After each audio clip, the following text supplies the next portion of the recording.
Ouais.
Impeccable.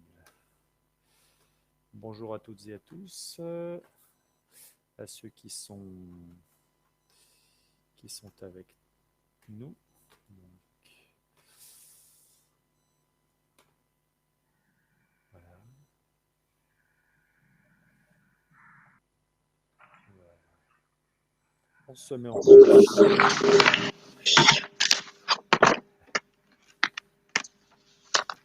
Petite mise en route du jeudi matin. Bienvenue à tout le monde pour cette deuxième journée des études en France, journée virtuelle des étudiants à Djibouti 2020. Ce matin, donc, nous allons pouvoir commencer une nouvelle table ronde donc en format explication de procédures, de documentation à fournir, de calendrier, etc. Tout ça pour bien évidemment permettre à toutes et à tous d'avoir les informations nécessaires à la bonne complétude de leur dossier. Ça commencera. Alors, je vais déjà amener. Guide pratique. Voilà, comme fond de trame, le calendrier qui est la base. Voilà, donc c'est bon, elle est venue sur l'écran. Donc ce calendrier-là par rapport à la procédure études en France, c'est-à-dire que tout étudiant souhaitant faire ses études en France doit passer par cette plateforme études en France. Vous avez donc le lien sous la partie jaune. On ne voit pas forcément la souris. Je sais pas si... Non, ça ne fonctionnera pas. Non, le lien n'est pas cliquable. Mais ils Ouais, peuvent donc, copier-coller sur Google. voilà, donc vous avez sur Google, vous avez sur le site internet aussi de l'espace Campus France de Djibouti ce calendrier-là, sur la page Facebook bien évidemment, sur laquelle il faut s'appuyer pour être dans les délais. Alors, on refera un petit point rapidement par la suite aussi sur la deuxième table ronde qui aura lieu juste après cette première. Il est important, et ça on le souligne et on le répète instamment et à chaque fois et chaque année, il est très important de respecter le calendrier de la procédure, faute de quoi il ne sera pas possible pour les étudiants, pour vous étudiants, de candidater pour les établissements français. Vous avez sur le tableau donc le niveau de formation que vous pouvez choisir, donc en bleu clair, licence première année ou école d'architecture. Et puis en dessous, tout ce qui va être formation DUT, licence en deuxième ou troisième année, licence professionnelle, donc ça va être la troisième année, et les masters en première ou en seconde année. La procédure, cette année, a démarré en début novembre, donc nous sommes en plein dedans. Pour ça, il n'y a pas de souci. Par contre, il y a une différence sur les dates de soumission de dossier. DAP, ce que l'on appelle la DAP, demande d'admission préalable, ça concerne uniquement les premières années de licence, ceux qui veulent s'inscrire dans une université en première année de licence. Là, vous avez jusqu'au 17 janvier, dernier délai, pour soumettre votre dossier. On revient rapidement dessus. La soumission du dossier consiste à avoir un dossier qui est complet de la partie dossier académique jusqu'à partie panier de formation. Si il n'y a pas de dossier complet, si le dossier n'est pas soumis après cette deadline, il ne sera plus possible de le soumettre. C'est une plateforme qui se veut ainsi, qui permet à tous les pays membres de la procédure en France, c'est-à-dire 46 pays aujourd'hui à travers le monde qui utilisent cette plateforme. Tous les étudiants sont logés à la même enseigne. Voilà, ça c'est très important de le savoir et de ne pas l'oublier. Le palier de formation, les vœux de formation, les motivations doivent être remplis avant le 17 janvier et les dossiers soumis. Tout ce qui va être dossier académique, c'est-à-dire les relevés de notes, des lettres de recommandation, une photo d'identité à rajouter ou éventuellement une pièce d'identité, parce que souvent les premières années, nous sommes confrontés à des enfants qui sont mineurs, donc ils n'ont pas encore de documents officiels, type une carte d'identité ou un passeport. Donc, ce type de document-là, vous pourrez le mettre bien évidemment après, ça, il n'y a Après. pas de souci. Pour ce qui est niveau master, DUT, licence, etc., master, donc c'est-à-dire après la première année de licence, vous avez jusqu'au 4 mars pour soumettre votre dossier. Alors, ce n'est pas parce que c'est le 4 mars, on se dit chouette, on a encore 3 mois, on a le temps. Pas du tout, on a toujours plein de choses à faire. Vous êtes en partiel, vous avez des cours à Les apprendre, examens. à réviser, voilà, les examens. Donc, il est impératif de faire ça également le plus tôt possible. Plus vous vous y prenez tôt, et mieux ça se passe pour vous pour finaliser votre dossier. Enfin, sur la partie entretien pédagogique, le moment où vous devez défendre votre projet professionnel, hein, la procédure se découpe en 3 parties. La constitution du dossier, on défend son projet professionnel, et puis après on attend les réponses des établissements pour faire sa demande de visa. Donc, pour passer son entretien pédagogique, pour les premières années, c'est indiqué sur le tableau, 28 Les février. 28. Voilà, c'est une date, vous avez à peu près 6 semaines pour le faire. Les premières années de licence sont bien évidemment prioritaires sur les entretiens pédagogiques par rapport à ceux qui sont en master, puisque eux, ils ont jusqu'au 29 avril. Donc après, c'est à vous de vous organiser. À notre niveau, à l'Espace Campus France, on va laisser un maximum de disponibilité, bien évidemment, pour que vous soyez prioritaire, essentiellement les après-midi aussi, puisque c'est un moment qui est réservé pour les entretiens pédagogiques.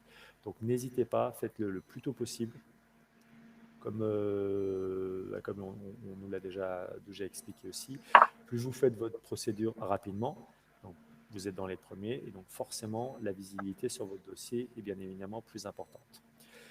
Et enfin, les réponses des établissements, donc jusqu'au 30 avril sur votre dossier d'espace personnel pour les premières années de licence et jusqu'au 28 mai pour les autres formations. Et après, une fois que vous avez les réponses des établissements, favorables ou défavorables, bien évidemment, pour ceux qui ont des réponses favorables, vous avez différentes dates. Donc, 7 mai jusqu'au 7 mai pour les premières années et jusqu'au 1er juillet pour les autres formations. Ça fait partie des dates. Ça vous laisse comme ça le temps chronologiquement de vous préparer. Si vous avez une réponse, par exemple, dès le 20 mai, et que cette formation-là vous intéresse, elle vous plaît, c'est dans l'établissement dans lequel vous vouliez aller, dans la ville, etc. Dès le 20 mai, vous pouvez tout à fait valider ce choix-là. Vous n'êtes pas obligé d'attendre le 1er juillet. Et à partir de là, vous pourrez commencer à préparer votre dossier de demande de visa. Pour tout ce qui va être en école verte, classe prépa, CPGE, donc aux CPG. préparations de grandes écoles, BTS, diplôme comptabilité générale. C'est une procédure qui est un petit peu différente puisque vous n'utilisez pas la plateforme Études en France, mais vous passez sur la plateforme Parcoursup. Parcoursup n'est pas exclusivement réservé aux étudiants, enfin aux lycéens possédant un baccalauréat français. Un lycéen avec un bac djiboutien qui veut intégrer une prépa d'une école d'ingénieur doit passer par la plateforme Parcoursup. À ce jour, c'est encore sous ce format-là. Donc, il y a un calendrier spécifique. Je ne le contrôle pas du tout. Hein, au niveau de l'espace, avec Malker, on ne le contrôle pas du tout. C'est complètement différent de la nôtre. Mais au niveau des dates, vous avez donc du 20 janvier jusqu'au 11 mars 2021. Donc, vous avez à remplir votre dossier. Vous devez le finaliser avant le 8 avril. Et dès que vous avez la réception de votre préinscription, donc de mai à juillet, à ce moment-là, vous savez que vous avez une inscription dans ce type d'établissement. Et puis du 10 mai, et à partir du 10 mai, pardon, vous avez la possibilité donc de venir après à l'Espace Campus France pour préparer votre dossier sur Études en France. Alors, vous ne le préparerez pas de la même manière, pas en tant que candidat, mais en tant que personne ayant une Une acceptation, acceptation. puisque voilà, la procédure études en France est une étape obligatoire pour faire la demande de visa. Les services consulaires utilisent cette plateforme-là pour vous donner votre visa. Donc ça sera expliqué en deuxième partie de table ronde à 10h30 si j'ai bonne mémoire. Voilà. Pour ce qui est des inscriptions, alors sur la partie jaune tout en bas, inscription dans les établissements non connectés à la plateforme études en France. Donc vous pouvez vous retrouver avec des établissements qui ne sont pas connectés du tout à la plateforme études en France. Donc vous avez tout à fait la possibilité de passer par leur moyen de connexion. Ça peut être e-candidat pour certains. Alors, sachez que plus de 280 établissements à travers toute la France utilisent la plateforme études en France. Ceux qui souhaiteraient passer par e-candidat, par exemple, pour entre guillemets augmenter leurs chances, c'est-à-dire et e-candidat et études en France, sachez que ce n'est pas forcément la bonne solution, puisque normalement, les établissements sont censés, s'ils ne font pas d'erreur, sont censés vous renvoyer auprès de l'espace Campus France, puisque Campus France, depuis 2017, est sous procédure études en France. Donc voilà, n'essayez pas non plus de gruger. Je sais que ça peut faire partie des tentatives que les étudiants essayent chaque année, mais vous vous retrouvez après exposé à des difficultés, puisque sur études en France, donc là-dessus, la procédure est suivie, il n'y a pas de souci. Lorsque vous avez votre acceptation, elle se valide automatiquement sur la plateforme, tous les marqueurs sont ouverts, donc après les procédures automatiques se passent très très bien. Par contre, quand vous passez par e-candidat, il faut quand même courir après l'établissement, vérifier votre document, parce qu'on se retrouve quand même quelquefois avec des petits malins qui essaient de fabriquer des faux. On se retrouve avec des délais d'attente, puisqu'il faut écrire à l'établissement pour confirmer votre inscription, pour confirmer que vous avez, malgré le fait de ne pas forcément avoir suivi correctement la procédure, est-ce qu'ils vous acceptent ou pas? Et on se retrouve malheureusement et assez souvent avec des établissements qui finalement refusent parce que vous êtes hors procédure. Et donc, vous vous retrouvez un petit peu coincé, le bec dans l'eau, en nous disant oui, mais j'ai un document qui atteste que j'ai une acceptation. Et moi, je me retrouve, ou Malker, on se retrouve avec un document qui nous dit bah, l'acceptation, oui, elle était valable il y a une semaine, aujourd'hui, elle ne l'est plus.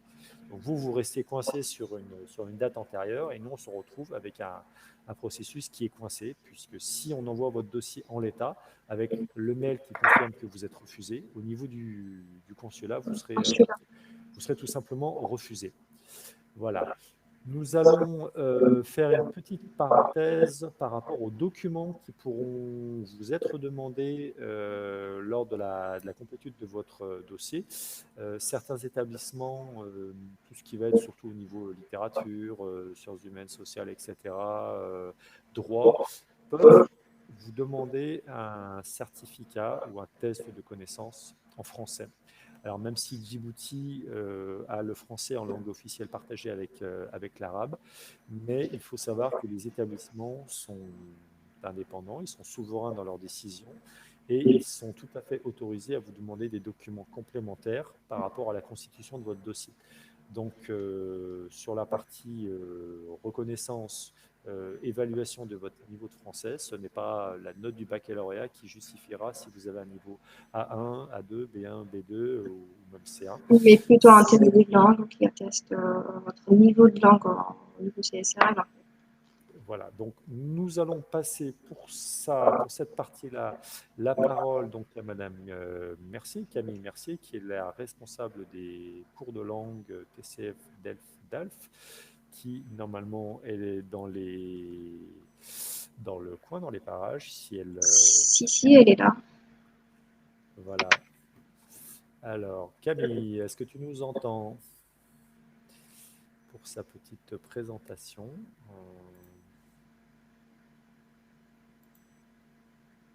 On va la recliquer, voilà. Alors, allô Camille, alors je vais à distance. Bougez pas, c'est bien la technologie effectivement. Si tout se passe bien, si la connexion file. Alors visiblement il y a un souci pour ouvrir la.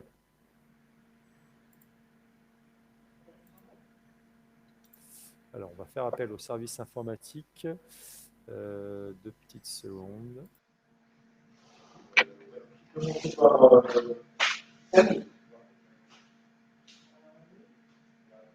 Et normalement, il est là, il est connecté, mais je ne sais pas.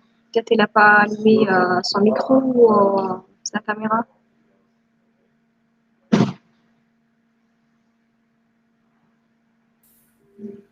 Donc, on revient entre nous. Donc, petit souci technique sur notre collègue à l'Institut français qui n'arrive pas donc à débloquer sa caméra et son micro. Alors, on va juste refaire une petite incise et rajouter alors, en élément de présentation. Je vais vous donner, alors, hop, faire ce petit. Voilà. Juste le temps de. Ah bah c'est bon. C'est bon, c'est bon. Donc, Ça y est. voilà. Désolée, je ne trouvais Bon, plus pas de souci. mon accès. Voilà. Bonjour Philippe, bonjour Malker, bonjour à toutes et à tous. Donc, comme Philippe l'a dit, donc, je suis responsable du Centre de langue de l'Institut français, ce qui implique aussi que je suis responsable de l'organisation et de la tenue des examens. C'est bon, ça marche. Ouais, merci. Réactivité du service technique. Donc, je suis également responsable des examens à l'Institut. Parmi ces examens, le DELF et DALF, qui sont donc des diplômes qui attestent du niveau de français. Donc, deuxième étape, partager mon écran. Voilà. Ou sinon, tu télécharges le fichier en présentation, comme tu veux. Ouais. As you like. Hop. Et ben voilà. Bon, on te laisse la main, on coupe le micro et voilà, on te laisse parler. Ok, et ça on marche. après. On voit la présentation là? Non, alors, attends, pas l'après. Non, je ne l'ai pas, il faut que tu choisisses. Alors attends, sinon, ce qu'on va essayer de faire. Sinon, tu peux télécharger éventuellement le fichier que tu avais réalisé. Bon, sinon je vais faire sans la présentation, hein, c'est pas très grave. Non, monsieur, attends, sinon je vais essayer de le retrouver. Je sais que tu me l'avais envoyé par mail. Alors voilà, deux petites secondes. On va essayer de finaliser tout ça pour que ça soit. Non, tu avais fait une présentation, donc il faut la mettre. C'est une présentation en ligne, je suis pas sûre que ça marche dans ce truc. Alors, si on va Ah oui, c'est vrai, c'est un lien. Ouais. Alors sinon, au niveau de ton partage, peut-être choisir le bon écran. Alors, partager. Voilà, screen sharing. Et sinon, après, normalement, parce que là, tu as le partage d'écran, donc il suffit que tu lances ton diapo, ça devrait passer. Bah, je suis dessus. Pour l'instant, écran noir. Alors, qu'est-ce que je peux lui dire? Oula, j'ai un très très gros zoom dessus.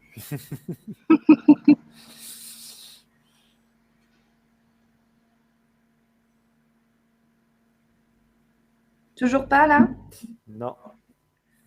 Philippe, tu l'as pas, toi ou... Non, parce que c'est un lien. C'est un lien spécifique. Sauf si on arrive, si c'était du... J'arrive pas à retrouver.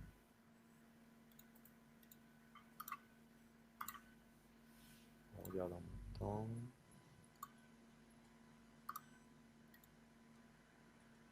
Ah, ça y est. Là, c'est bon, non? Oui, tout à fait. Parfait. Okay. Ben voilà. Voilà, on apprend au fur et à mesure. Voilà, exactement. Donc, c'est parti. Donc, passer le DELF ou le DALF. Donc, déjà, le DELF, c'est le diplôme d'études en langue française. Donc, c'est un examen que vous passez à l'Institut français, dont vous choisissez le niveau. Donc, ça va du DELF A1 au DELF B2. A1 étant le niveau débutant, le plus petit des niveaux. Et B2 étant le dernier niveau du DELF. B2 étant le niveau qui souvent demandé par les universités françaises pour attester d'un niveau de français qu'ils estiment satisfaisant pour étudier en langue française. Donc, vous passez cet examen à l'Institut français. À l'issue de cet examen, s'il est réussi, si vous avez le nombre de points suffisant, vous obtenez donc ce diplôme qui est un diplôme du ministère de l'Éducation nationale français et qui a la particularité d'être valable à vie. Donc, c'est un diplôme comme le baccalauréat, comme une licence, comme un master, c'est un diplôme. Donc, au-delà de votre inscription à l'université, c'est aussi un atout pour votre CV. Ça peut aussi vous aider pour des recherches de stage, pour des recherches d'emploi dans des structures francophones. Voilà pour le DELF. Et ensuite, on a donc le DALF. Et le DALF, lui, va certifier les niveaux C1 et C2, qui sont les niveaux les plus élevés de l'évaluation de la langue française. Donc, si vous avez un DALF C1 ou un DALF C2, vous êtes l'équivalent d'un bilingue, en fait, de quelqu'un qui parle couramment français. Ce diplôme-là aussi reconnu dans le monde entier et valable à vie, comme un diplôme. Il peut lui aussi valoriser votre CV. Et je note aussi ici, vous voyez que le DALF C1 est de plus en plus demandé pour rentrer à l'université. Ils ont un peu augmenté le niveau dans la demande. Donc, les universités francophones ou même certaines écoles. L'examen, il est en 4 temps. Donc, vous avez de la compréhension orale, de la compréhension écrite, de la production orale et de la production écrite. Donc, les 4 compétences sont évaluées ici à l'Institut français. Vous passez ça sur une journée. Voilà. Et ensuite, vous recevez votre diplôme si vous avez réussi l'examen. Pour s'inscrire, donc, il faut vous rendre à l'accueil de l'Institut avec une pièce d'identité valable. Vous remplissez la fiche d'inscription. Alors, dans la fiche d'inscription, vous indiquez aussi le niveau que vous souhaitez passer. Donc, c'est vous qui choisissez si je veux passer un DELF A1, un DELF A2, un DELF B1, un DELF B2, un DALF C1 ou un DALF C2. Donc, pour ça, il faut mieux se renseigner auprès de votre université, en tout cas celle que vous visez, de quel est leur niveau d'exigence, sachant que de toute façon, pour valoriser votre dossier, il vaut mieux avoir le plus haut niveau possible, mais par rapport à vos compétences, ça peut être un B2, certains peut être un C1, certains aussi, certaines universités, ça peut être B1. Donc voilà, il faut bien savoir ce qui est demandé. Vous vous inscrivez donc au diplôme et au niveau que vous souhaitez passer. Vous payez les frais d'inscription et vous êtes inscrit. Vous recevrez ensuite votre convocation par mail pour connaître les détails et le déroulé de votre examen. Donc ici, j'ai mis les dates d'examen et inscription pour l'année 2021. Donc, vous voyez, il y en a à peu près un mois sur deux, sauf une pause estivale. Donc, on a en janvier, en mars, en septembre et en novembre. Voilà, le prochain, c'est le 18 janvier, avec début des inscriptions début janvier et fin des inscriptions le 9 janvier. Le 9 janvier est la dernière date pour pouvoir s'inscrire au prochain DELF-DALF du 18 janvier. Les tarifs, donc à l'Institut français, le DELF, donc je rappelle, le DELF, c'est pour les niveaux A1 jusqu'à B2. Il est à 25 000 francs. Et le DALF, pour les niveaux C1 et ou C2, c'est 30 000 francs. Et enfin, pour retrouver les informations, donc sur la page Facebook de l'Institut français, on fait des rappels réguliers des dates des examens et des dates limites d'inscription. Et surtout, n'hésitez pas à consulter la rubrique certification sur le site de l'Institut français, parce que dessus, il y a les rappels de ce que je viens de vous montrer et de vous expliquer. Donc, toutes les informations sur les différents niveaux et les différents diplômes, ce à quoi ils donnent accès. Les dates d'examen, les dates limites d'inscription, de début et de fin d'inscription. Et je rappelle également les tarifs. Voilà. Très bien. Merci beaucoup Camille pour cette présentation. Voilà, comme tu le disais, de plus en plus d'établissements, d'universités, effectivement, exigent un diplôme, peu importe, comme Camille l'a expliqué, ou TCF, DALF, etc., avec un niveau de plus en plus élevé. Donc, il est important pour chacun de bien anticiper sur le choix du passage cet examen-là pour éviter d'être en retard ou d'éviter de ne pas pouvoir fournir l'attestation en temps et en heure pendant le calendrier. Si vous arrivez en voulant en mois de juillet un examen, je crois que mois de juillet, il va falloir attendre encore quelques mois avant de pouvoir passer le suivant. Et c'est malheureusement après toute votre procédure qui risque de capoter à cause de ce document-là qui manque. Voilà, donc je regarde dans les différentes chats, je n'ai pas de questions particulières sur tout ce qui est test de langue, etc. Sinon, Je peux ajouter un dernier petit point auquel je suis en train de penser en même temps. Même si vous avez un très bon niveau de français, il est quand même important de se préparer à ce genre d'examen, ne serait-ce que pour maîtriser les formes de cet examen, les types de questions, ne pas se faire piéger bêtement, lire bien les consignes, respecter une temporalité, etc. Et souvent, on a des gens qui, en fait, sont mal préparés et même s'ils ont un très bon niveau de français, n'ont pas le score qu'ils auraient aimé avoir parce que manque de préparation et aucune connaissance de l'examen. Donc, sur Internet, vous tapez DELF ou DALF, il y a des tonnes et des tonnes d'entraînements, de sujets. Sur YouTube, il y a plein d'expressions orales, la partie expression orale où les personnes parlent devant une examinatrice ou un examinateur. Il y en a plein d'exemples sur YouTube. Donc, c'est quand même un examen qui se prépare, même si vous avez un bon niveau de français, pour mettre toutes les chances de votre côté d'avoir le meilleur score possible. Voilà. très bien, très très bien. Merci beaucoup. Rien de plus à rajouter ou Malker, non? Une remarque, une Pour suggestion? l'instant, j'ai pas de questions ni sur Pas de le questions. chat. Très bien. Bon, eh ben, merci beaucoup. Merci Camille pour cette intervention-là. Et si jamais on a quoi que ce soit, eh ben, les gens viennent te voir à l'Institut. C'est ça. Oui. Et sur le site internet, voilà, tout est indiqué, Ouais. sur le site. Et même en venant à l'Institut, bien évidemment, les équipes seront là pour répondre à tout ça. Bien sûr. Très Tout à bien. fait. Merci Merci Camille. Camille. Bon courage. À bientôt pour la suite. Merci. Donc, nous allons pouvoir continuer donc notre présentation en revenant donc sur voilà, les 8 étapes de la procédure qui nous permettra d'introduire par la suite la partie consulat qui devrait arriver incessamment sous peu. Ouais. Voilà, donc alors les 8 étapes de la procédure.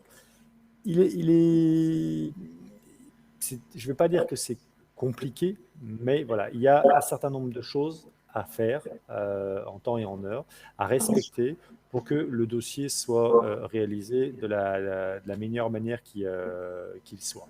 Donc, on a réalisé une petite plaquette. Donc là, vous avez les visuels à l'écran, mais qui seront aussi disponibles à l'espace et qui seront distribués aussi à l'université lorsque nous viendrons nous rendre visite aux différentes facultés.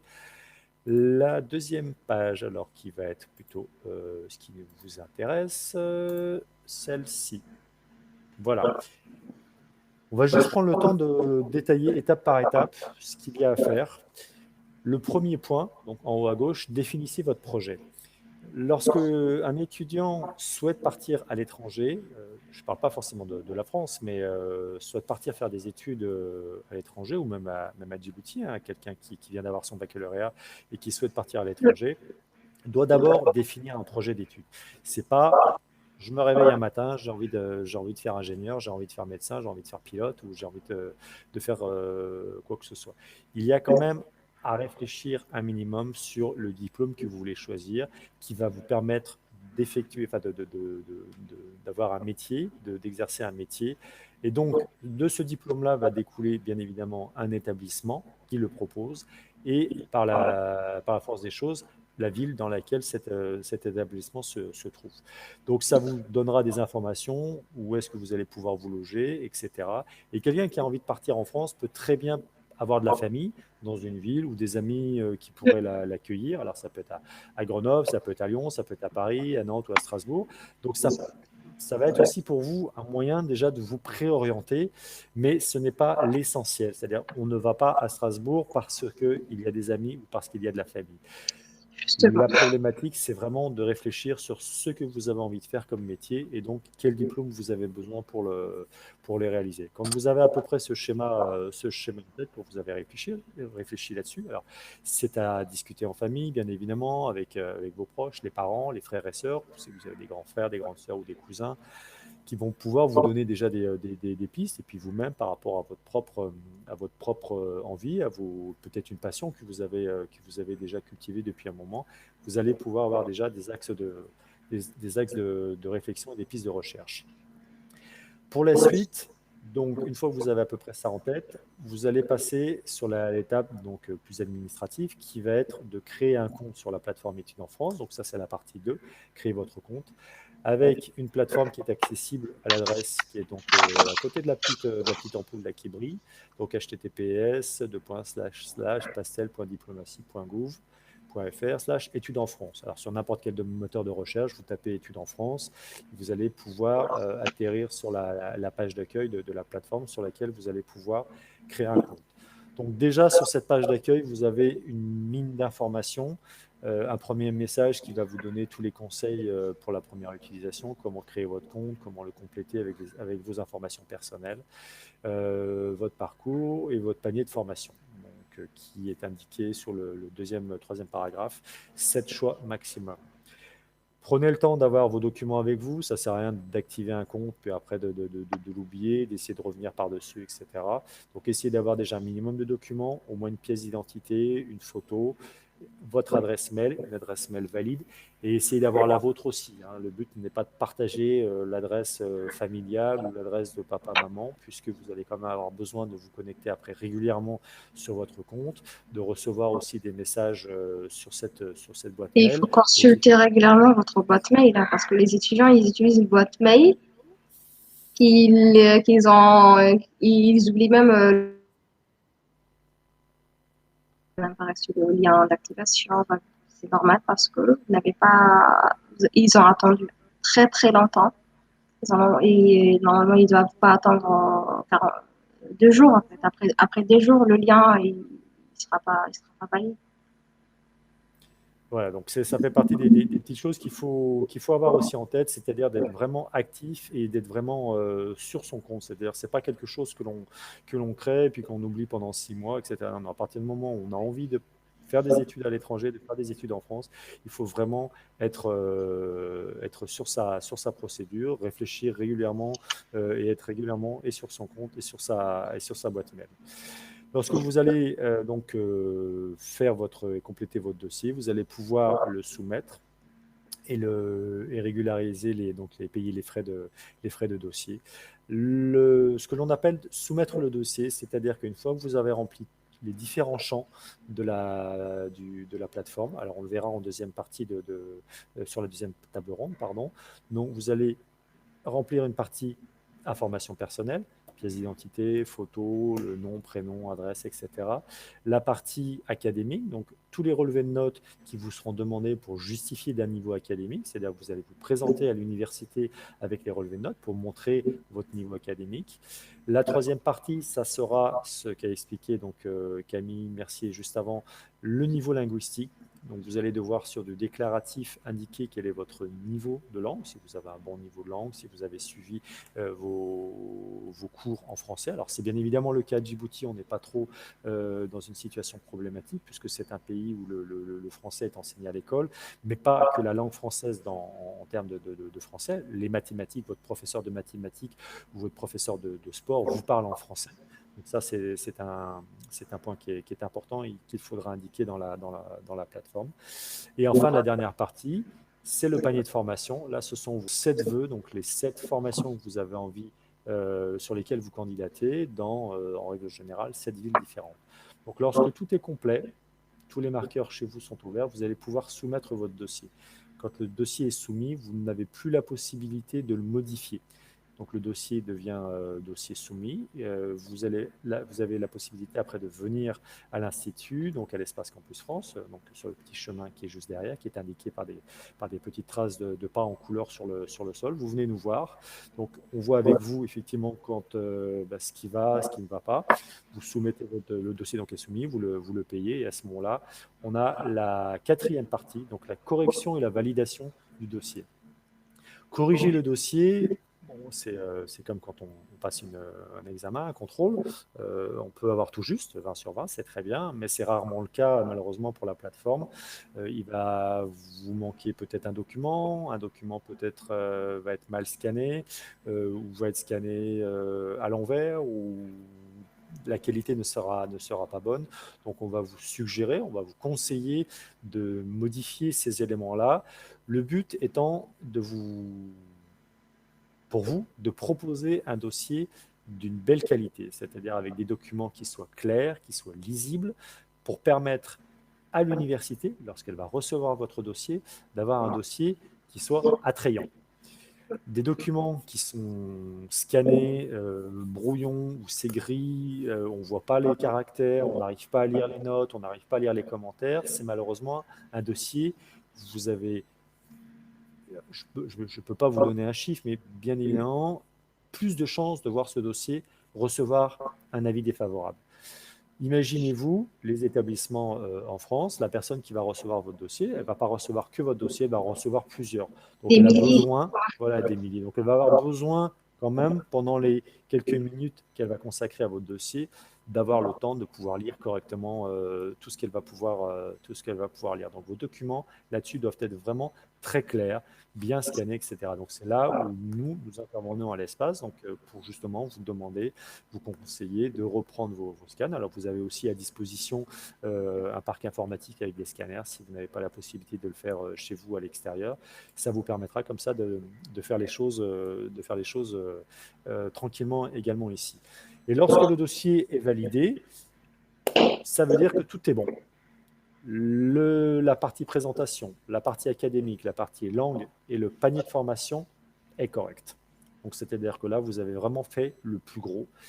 L'essentiel est fait, votre dossier est validé, donc à ce moment-là, vous n'avez plus la main. Alors, vous pouvez bien évidemment toujours consulter votre dossier, ça c'est la partie bien évidemment normale, mais vous serez autorisé à partir de ce moment-là à passer votre entretien pédagogique, donc la partie 5. La partie pédagogique, l'entretien pédagogique, c'est une phase qui est très importante dans votre procédure. Pourquoi? Parce que c'est à ce moment-là que vous allez présenter votre projet professionnel. Vous allez pouvoir défendre de vive voix devant quelqu'un pendant une trentaine de minutes ce que vous avez envie de faire comme métier, pourquoi vous avez envie de faire, quelle est la motivation, la passion qui vous anime pour avoir envie de faire ces études-là. Le dossier académique va relever votre moyenne générale, les appréciations du professeur, etc. Mais ça n'indique en rien pourquoi vous avez envie de faire tel ou tel métier. C'est important, cette partie entretien pédagogique est importante puisque c'est à ce moment-là où vous pouvez vraiment défendre votre projet, dire pourquoi vous avez envie de faire tel métier, Telle etc. formation. Voilà, donc ce n'est pas juste venir, dire bonjour, valider votre dossier. Non, toute cette partie-là a déjà été faite. C'est vraiment une étape supplémentaire. L'entretien, après, va être saisi également, puisqu'il sera transmis avec le reste de votre dossier aux établissements. Et donc, ce sont les éléments qui sont moins, qui sont abstraits, parce qu'on ne peut pas... une passion, par exemple, pour l'aéronautique, on ne va pas le voir sur un 18 de moyenne en mathématiques.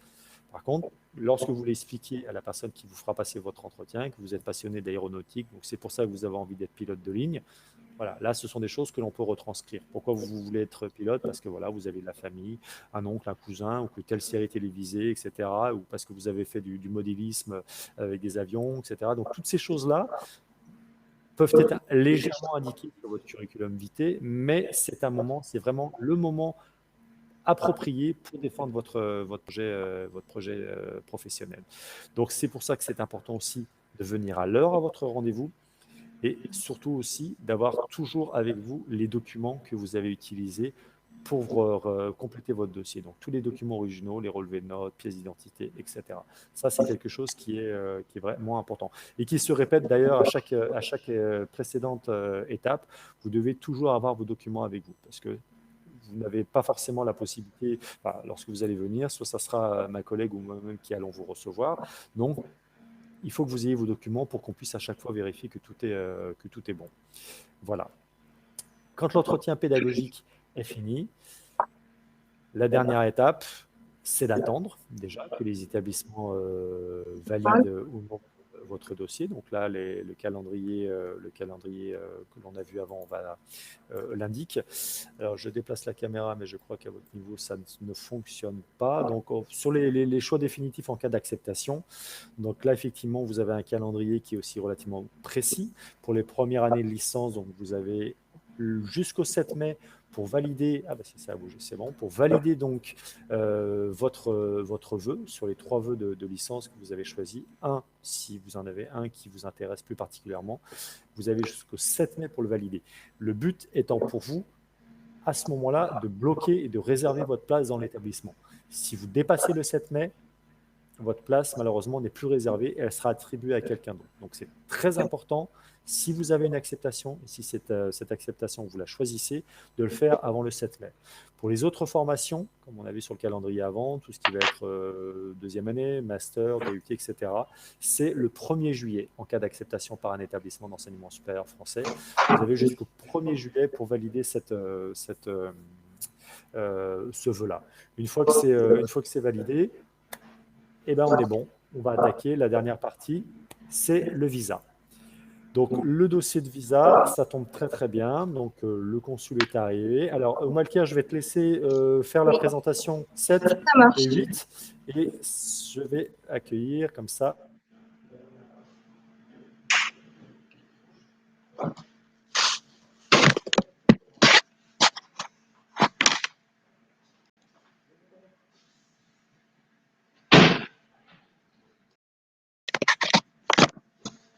Alors, pour la 7e étape, en fait, après la validation de la correction de votre dossier académique, il faut venir à l'espace Campus France pour déjà, voir votre dossier, s'il est complet, s'il n'y a pas des pièces qui manquent, tout ça, c'est déjà fait avec moi et ma collègue.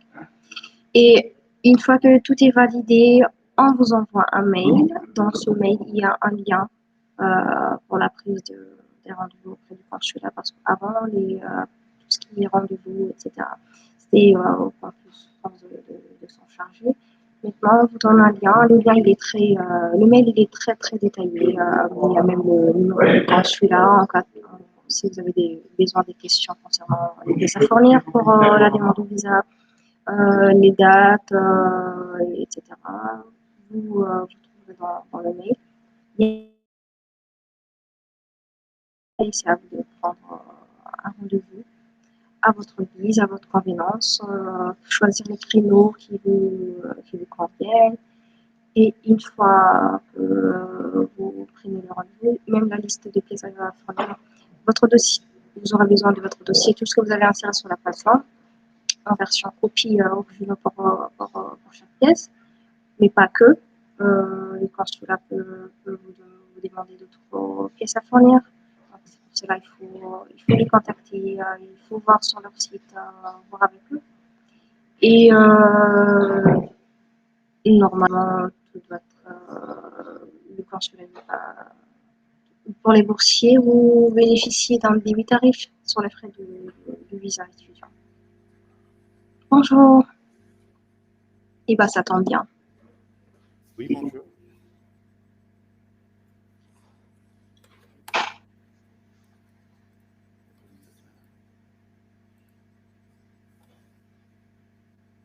Je pense qu'on n'a pas le PowerPoint. Oui, là, c'est bon. Ah oui, ok. Je laisse les consuls vous expliquer la procédure de demande de visa, les pièces à fournir et autres.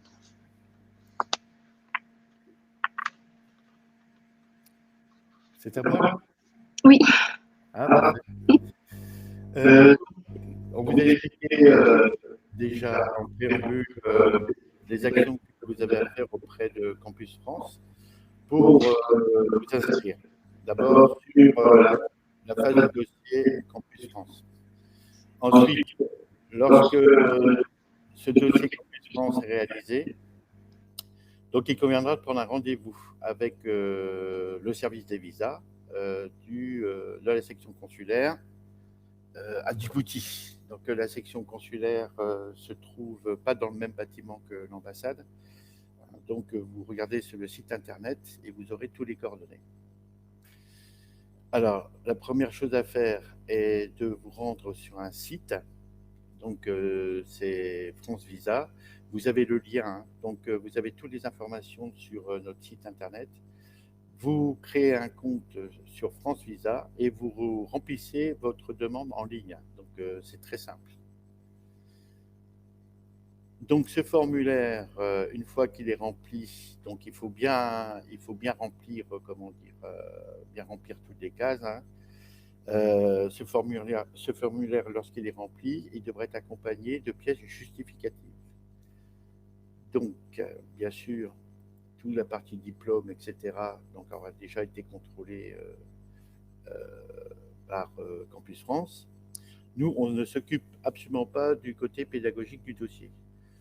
Le consulat est chargé de vérifier 2 points. C'est l'hébergement en France et bien sûr les ressources. Parce que pour vivre en France, il faut quand même avoir quelques ressources. Alors, pour les ressources, je vais commencer par l'hébergement. Donc, on a 2 types d'étudiants en principe. Donc, on a des gens qui ont la chance d'avoir la famille en France. Ils peuvent loger, dans la famille en France.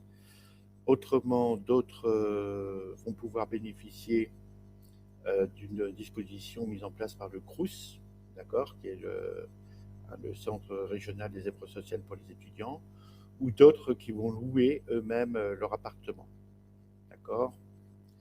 Donc, bien sûr, il faudra présenter un justificatif dans tous les cas. Pour les ressources exigées pour étudier en France, donc sont fixées, c'est une norme internationale, c'est l'équivalent de 615 € minimum par mois ou 308 € minimum par mois si le logement est gratuit pour l'étudiant. C'est-à-dire quelqu'un qui est logé dans la famille n'aura pas à justifier d'un revenu de 615, mais de 308 €, la moitié en gros. Le montant des frais d'inscription dans l'établissement d'enseignement supérieur. Les justificatifs à présenter peuvent également être constitués par l'attestation de bourse indiquant le montant et la durée de la bourse. Alors, il existe plusieurs types de bourses. Ce sont des bourses d'État, en sachant que, bien sûr, le prix du visa, j'ai oublié de préciser, est de 99 €. C'est l'équivalent de 99 €, mais c'est gratuit pour les boursiers. 99 €, donc pour les dossiers Campus France, c'est réduit de 50%, donc c'est la moitié, donc l'équivalent de 50 €. Bon, pour les non-boursiers, donc il faudra, là, présenter un dossier très complet, qu'on est tenu à présent de vérifier tout ce qui touche aux ressources qui nous permettent à l'étudiant de vivre en France. Donc il y a la lettre du garant qui s'engage à prendre en charge financièrement l'étudiant.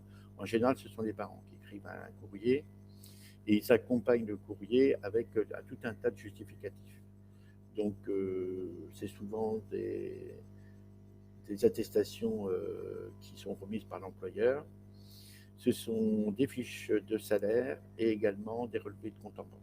Voilà, ça nous permet, nous, de contrôler les ressources qui peuvent être mises à disposition de l'étudiant.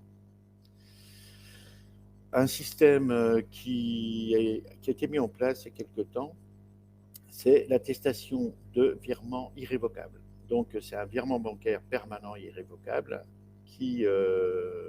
d'un minimum qui correspond aux 615 € par mois ou 308 bien sûr si l'étudiant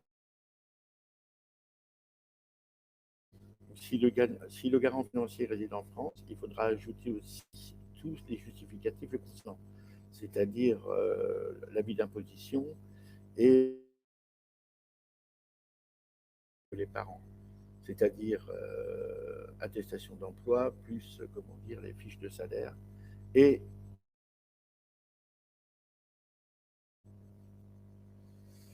voilà, donc une fois que les dossiers sont complets à ce niveau-là, ils vont être traités sur RFV2. Bon, c'est un logiciel qui ne concerne que le consulat et qui dépend directement du ministère de l'Intérieur. C'est-à-dire que tout ce qu'on va rentrer dans la base RFV2 va pouvoir être consulté. On peut appeler ça des contrôleurs en France. Et c'est ces gens-là qui vont nous donner le feu vert, ce qu'on appelle une bille verte. Ils vont nous donner le feu vert pour délivrer le visa. À Djibouti, là, je vois qu'il faut 6 semaines au minimum de délai pour traiter un dossier visa. Nous, l'année dernière, on est tombé à 3 semaines. Donc, lorsqu'un dossier est complet, on le traite très rapidement. Voilà. Donc, c'est pour ça qu'il faut bien, comment dire, contrôler les documents qui sont fournis. Alors, quand je parle d'hébergeant, donc il s'agit de la personne qui réside en France et qui s'engage à vous loger. Ça peut être un oncle, souvent on a ce cas-là, un oncle ou un membre de la famille, ou tout simplement un ami de la famille. Le garant, donc il s'agit de la personne qui finance vos études en France. Le garant doit s'engager, bien sûr, par écrit à financer tous vos besoins pendant le séjour en France. Donc en précisant le montant de son engagement et en fournissant les justificatifs correspondants. De toute façon, il faut pouvoir justifier donc de la somme de 600. C'est beaucoup la présentation d'une attestation de virement irrévocable parce que ça simplifie beaucoup les choses. Le tuteur. Alors là, on rentre souvent dans, comment dire, dans le cas des mineurs qui viennent étudier en France. Donc des mineurs qui viennent étudier en France, bien sûr, ne peuvent pas partir seuls en France, ils ne peuvent pas être abandonnés dans une ville qu'ils ne connaissent pas. Donc ils auront besoin d'avoir un tuteur. Il s'agit de la personne qui, sur ordonnance du tribunal compétent, exercera l'autorité parentale sur un étudiant mineur durant son séjour. Mais ça peut être aussi un garant, un membre de la famille, par exemple, peut tout à fait récupérer l'autorité parentale pendant la durée des études jusqu'à ce que l'étudiant devienne majeur. Donc à ce niveau-là, il n'y a pas de souci. Voilà, donc souvent l'hébergeant constitue aussi le garant et le tuteur. Ça, ce sont les cas les plus courants. Très bien, merci beaucoup, Monsieur le Consul, pour avoir apporté toutes ces précisions. Je n'ai pas vraiment de questions dans les chats ou ni sur Facebook ou dans Click Meeting. Nous avons de toute façon le diaporama qui est à disposition, le replay de la vidéo qui permettra à toute personne souhaitant avoir des informations de pouvoir avoir ce qu'il faut comme info pour la bonne constitution du dossier. C'est la partie essentielle. Voilà, tout a été indiqué. Moi, j'ai pas de questions particulières. Voilà, je sais qu'effectivement le consulat cet été avait été très très réactif. Alors, il faut le souligner sur le fait que malgré la fermeture des frontières, les dossiers, le consulat donc avait accepté de traiter les dossiers en amont pour effectivement gagner un petit peu de temps, ce qui permettait aux étudiants d'avoir leur visa avant même l'ouverture des frontières. Et dès que les frontières ont été ouvertes et les vols ont été réautorisés, les étudiants, plutôt que de se précipiter au consulat et de faire des demandes multiples, et de se retrouver avec des délais d'attente et de stress supplémentaires, et tout le monde a pu partir vraiment comme il le fallait. C'était quand même un des points forts de cet été, et malgré la crise qui était à ce moment-là au plus fort. Moi, j'ai à peu près fait le tour, pas de questions particulières. Ah si, j'ai une question qui vient de tomber. Est-ce qu'il y a un entretien pour le visa? Alors, est-ce que c'est un entretien ou alors comment se passe effectivement techniquement le dépôt? L'étudiant, voilà, il arrive, il a son dossier. Donc nous, on leur conseille en amont l'original et la photocopie pour le consulat, mais comment ça se passe après concrètement? Alors, concrètement, l'étudiant sera obligé de retourner sur le site de l'ambassade de France déjà pour prendre un rendez-vous. Donc, la prise de rendez-vous se fait toujours par Internet. Alors, une précision, lorsque vous faites une demande de rendez-vous sur le site de l'ambassade de France, il ne faut jamais prendre rendez-vous pour un visa long séjour, parce que le logiciel ne fonctionne pas. Il fonctionne que pour, les visas court séjour. Alors, c'est un petit peu un bug du système, c'est-à-dire que bien sûr, vous allez présenter un visa, vous allez présenter un dossier pour un visa, donc c'est forcément un visa long séjour. Mais pour la prise de rendez-vous, vous ne vous trompez pas, allez sur la ligne Visa Schengen. Donc, vous allez avoir accès à un calendrier, et vous allez pouvoir choisir vous-même le créneau horaire dans lequel vous pouvez être accueilli. Donc, au jour J et à l'heure H, nous, on vous reçoit. Alors, pourquoi on vous reçoit? Parce qu'on va procéder à ce qu'on appelle la biométrie, c'est-à-dire pour faire un visa, on va vous prendre les empreintes digitales et on va scanner votre photographie. Et c'est à cette occasion-là, justement, qu'on peut être amené à vous poser des questions. On va vérifier d'abord si votre dossier est complet. Alors surtout, présentez-vous avec un dossier complet parce que sinon, vous allez bien ralentir la procédure. Tous les dossiers qui sont incomplets, on les restitue donc, à la personne. Et la personne est obligée de reprendre un rendez-vous pour venir avec un dossier qui pourra être traité. En général, ça se passe très bien. Hein. Les gens ils savent faire un dossier. Donc, c'est assez rare quand on demande aux gens de revenir. C'est une autre question. Alors donc bon, par rapport à l'entretien, donc en fait il n'y a pas vraiment d'entretien, ça peut être quelques questions posées sur la procédure, on est bon. On avait également mis en place, nous, de notre côté, un lien particulier que l'on donnait aux étudiants.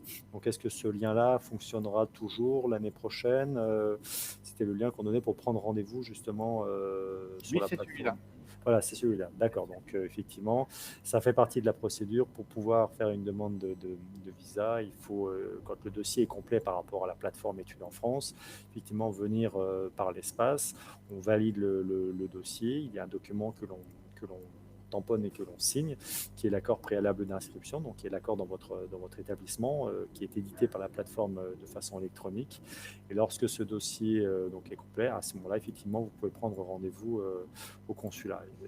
Comme le disait donc le consul, si vous perdez du temps ou si votre dossier est incomplet, il va falloir reprendre un rendez-vous. Mais si c'est sur une période un petit peu intense où il y a beaucoup d'étudiants, les créneaux après deviennent rares, donc ça retarde effectivement le deuxième dépôt et donc par conséquence votre départ en France. Et pas de questions supplémentaires. Bien pour nous, je pense qu'on a fait à peu près le tour.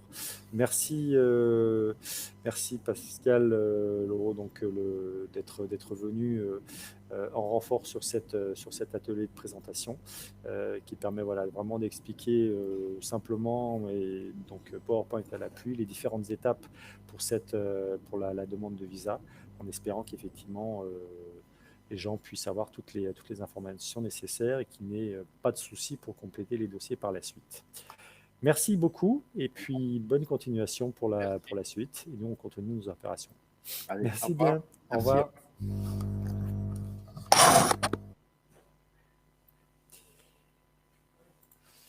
Donc, voilà, chers auditeurs, auditrices, nous allons donc pouvoir reprendre un petit peu le fil de notre procédure. Je ne sais plus donc si Malka normalement avait fini. Tu avais fini donc la présentation, donc la préparation au départ. Je ne t'entends pas, il n'y a pas le micro. Micro. Ah oui, voilà. pardon. Voilà.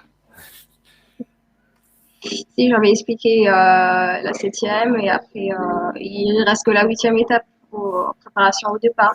Voilà, donc la petite préparation au départ qui, elle, consiste surtout à vous accompagner en tant que futur étudiant en France pour votre départ. Alors, ce sont des choses que l'on met en place aussi sous forme d'atelier ou peut-être effectivement sous forme de webinaire. On fera je pense, les deux en même temps. Donc,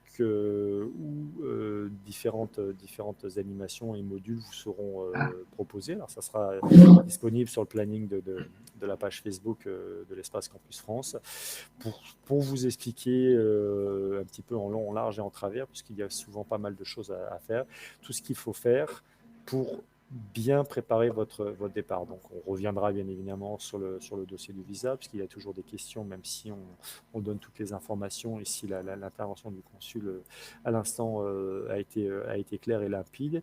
On vous donnera des informations sur l'installation, sur le départ, sur le voyage, sur ce qu'il faut emmener, sur les différentes formalités administratives qui sont à faire pour arriver en France, parce qu'il ne s'agit pas juste d'arriver en France, de poser sa valise dans Et de l'appartement. dormir. Ouais, Bon, de dormir, parce que souvent le premier voyage est quand même relativement éprouvant, mais il y a après un certain nombre de démarches administratives à effectuer, oui, c'est ça. les inscriptions dans l'établissement, les C'est vrai. inscriptions administratives, la partie qui concerne tout ce qui va être la banque, Banque, la sécurité logement, sociale, le logement, la caisse d'allocation familiale, etc. Donc toutes ces petites choses-là la seront CAF, expliquées. oui. Voilà. Voilà, donc ça fera partie des choses qu'il faudra mettre ensemble, faire ensemble lors de différents séminaires. Donc je vous invite bien évidemment à rester connecté sur la page Facebook lorsque l'on vous donnera les prochaines dates de ces modules de préparation, au-delà des autres formats à faire. Pour ce qui nous concerne, c'est fini. La prochaine réunion, donc la prochaine table ronde, ça sera à 10h30 heure locale de Djibouti pour un module atelier spécifique à la plateforme études en France. Cette partie-là sera vraiment spécifique à la complétude du dossier. Donc, étape par étape, on vous montrera ce qu'il faut faire, où est-ce qu'il faut remplir, où est-ce qu'il faut cliquer, ce qu'il faut mettre ou ne pas mettre, comment le faire, etc. Donc, nous vous donnons rendez-vous dans quelques instants pour la suite des Pardon, opérations. Philippe, Oui. il va peut-être revenir sur la première étape, définissez votre projet d'étude parce que j'ai des questions. Ah, des questions, Des- peut-être qui sont. Ben oui. Alors, Non, pas sur le chat, mais ça me revient. Les étudiants, ils posent au constat, est-ce qu'ils se demandent s'ils doivent écrire leur projet d'étude et l'insérer sur la plateforme comme une pièce justificative en fait. alors Le projet d'étude n'est pas à écrire et à insérer sur la plateforme. Il n'est pas à scanner aussi. Donc, peut-être un peu expliquer cette étape pour les étudiants. Alors, le projet d'étude, ça dépend. Enfin, normalement, non. Effectivement, comme Moumeka vient de le dire, le projet d'étude n'est pas à retranscrire sur un format papier. Mais par expérience, ça m'est arrivé d'avoir deux ou trois établissements qui demandaient quand même de définir un projet d'études et d'un projet professionnel et d'un futur métier sur un document retranscrit. Donc à ce moment-là, effectivement, il faudra l'insérer il faudra l'insérer effectivement dans la plateforme. Alors, on trouvera l'endroit le plus approprié. En général, on l'associera au dernier relevé de notes, puisque c'est là où il a plus sa place, puisqu'il n'y a pas vraiment de lien ou de ligne spécifique pour remplir Ils pour peuvent insérer l'insérer ce document. comme autre en fait. Voilà, comme autre. Voilà, donc effectivement, mais ça on le reverra juste après dans le dossier Campus France, comment vous le remplissez. Alors, on a aussi une question. Alors, si je comprends bien, il ne pourrait jamais avoir un refus pour l'obtention de visa si on est étudiant. Alors, ça, on peut l'expliquer, mais ça, c'est effectivement. Alors, je vais le retranscrire parce que c'est sur la page Facebook. Donc, je vais le remettre sur le site, sur la plateforme ici. Et après, une question par rapport aux boursiers. Le boursier. Je vais répondre à Nagui d'abord. Les boursiers doivent justifier de leur statut de futurs boursiers, puisqu'effectivement, ils ont le statut de futurs boursiers, ils n'ont pas encore leur bourse, tant qu'ils n'ont pas une inscription dans un établissement français. À partir du moment où vous avez une inscription dans un établissement français, le ministère de l'Enseignement supérieur et de la Recherche de Djibouti vous donnera une attestation de bourse, Les indiquant bourses. le montant de votre bourse et l'université et la filière dans laquelle vous êtes inscrit. Bien évidemment, cette attestation de bourse sera nominative, sera originale. Il faudra donc présenter l'original et vous aurez à scanner ce document et à l'insérer dans la partie 1 de votre dossier qui est statut particulier, où là, vous allez pouvoir indiquer que vous avez le statut de boursier du gouvernement djiboutien avec ce justificatif en plus. Voilà. Si pour le cas d'un boursier de 2020, c'est-à-dire un étudiant qui a eu sa bourse cet été, mais qui n'a pas obtenu encore une inscription dans un établissement d'enseignement supérieur français. Donc là, il va y avoir une petite course de fond, de marathon. Ce n'est pas un sprint, parce qu'il va falloir être extrêmement patient. Il va falloir donc obtenir auprès du MENSUR ce que l'on appelle une bourse conditionnelle. C'est un document, en général, vous pouvez l'obtenir au mois de janvier et à février, qui indique qu'effectivement, vous serez autorisé à percevoir une bourse si et seulement si vous obtenez une inscription dans un établissement français avant une certaine date. Donc l'an dernier, de mémoire, la date indiquée sur le document était le 10 juillet. Donc vous deviez bien évidemment avoir votre dossier complet, de candidature complet et envoyé en temps et en heure. Et en règle générale, vous avez votre réponse, bien évidemment, comme tout le monde, avant le 1er juillet. Et c'est à ce moment-là que vous pouvez valider votre vœu définitif. Donc il est très important pour un étudiant qui a eu sa bourse en 2020, mais qui a été candidat malheureux ou qui n'avait pas malheureusement soumis et préparé un dossier sur la plateforme Études en France, de le faire dès maintenant, de le soumettre avant le 4 mars pour ne pas avoir de soucis. Parce que votre bourse, elle est réservée, entre guillemets, et congelée pour une année, mais une année seulement. Si l'année prochaine, vous n'avez pas de bourse, malheureusement, il n'y aura pas de seconde chance. Voilà. Pour la partie, donc, si vous êtes étudiant, enfin, donc vous avez une inscription en France, donc vous n'aurez pas de refus de visa. Le dépôt de demande de visa ne garantit pas non plus d'avoir un visa. Le consul l'a expliqué tout à l'heure. Il faut pouvoir justifier d'un certain nombre de choses, et notamment de ressources. La particularité lorsque l'on part à l'étranger, même si effectivement le but final c'est de faire des études, la première chose que l'on fait en règle générale lorsque l'on arrive à Roissy-Charles de Gaulle, c'est peut-être de se prendre un petit déjeuner. Donc c'est de manger et de boire. Ça c'est le premier besoin physiologique de l'homme. C'est l'essentiel. Et pour ça, il faut de l'argent. Et puis après, il faut de l'argent pour le transport, il faut de l'argent pour payer son logement, il faut de l'argent pour payer les factures, etc. Tout ça, ce sont des choses qui sont primordiales. Si nous, de notre côté, on vérifie effectivement la cohérence de votre dossier, la cohérence de vos capacités à faire des études, et que tous les documents que vous nous fournissez sont des documents originaux pour que l'établissement vous donne un avis favorable, le consulat, lui, se charge de vérifier que vous avez les ressources nécessaires pour vivre en France et surtout aussi un logement pour pouvoir effectivement vous abriter dès le premier jour. Parce que dès que vous arrivez, il va falloir quand même pouvoir se poser. Alors, si c'est de la famille qui vous accueille, il n'y a pas de souci. Si c'est un ami, non plus. Si vous avez déjà votre logement ou un crous, c'est très bien. Mais si vous n'avez pas de logement et pas de ressources, malheureusement, le consulat ne va pas vous donner le visa, vous ne pourrez pas partir en France. C'est les conditions sine qua non pour obtenir son visa. Donc les ressources financières et le logement, ce qui paraît effectivement logique. C'est souvent beaucoup de bon sens. Quelqu'un qui n'a malheureusement pas de ressources financières ne peut pas partir. Il ne peut pas vivre décemment en France. Donc c'est bien évidemment un risque que personne ne prendra comme responsabilité d'envoyer un étudiant en France dans ces conditions-là. Est-ce que l'on a d'autres questions sur le mail? non plus sur la boîte de réception, les journées virtuelles. Alors, qu'est-ce qu'on avait aussi comme autre question? Je Donc, tu peux vérifie pas en des même temps. questions concernant la procédure et tu vas transmis Alors, la les procédure frais qui est en France, on va le de voir à 10h30. visa.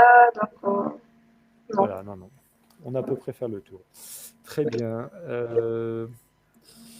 Voilà, donc j'ai répondu donc à Naguib et j'ai répondu également à Madi pour leurs 2 questions. Bah, si ils auront d'autres questions, ils Voilà, peuvent sur la, envoyer oui, sur notre sur la boîte, voilà, journée boîte virtuelle mail. Djibouti 2020, @institutfrançais-djibouti.com ou en Ouais. direct sur ClickMeeting ou sur le Facebook Live à partir de 10h30 sur la plateforme. Nous serons là pour répondre également pendant l'heure qui nous réunira à toutes les questions de la procédure. En vous remerciant, bien évidemment, et Merci à à très tous. pour À bientôt. la suite d'après. Merci, au revoir.